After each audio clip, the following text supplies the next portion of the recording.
Hey everyone, so got the van progress this week. We took the radiator out because the clip on the side just fell off, the welds broke. While we got the radiator off, we're going to be changing the water pump. That's this back here.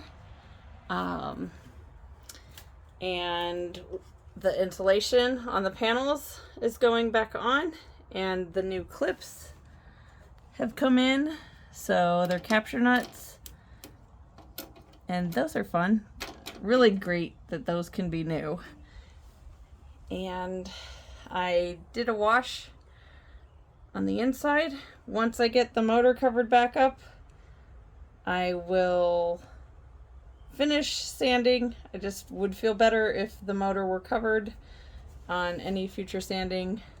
I washed out a lot of the nasty rust chips from up there, and we're on a roll. So it's the progress for this week. Thanks for watching.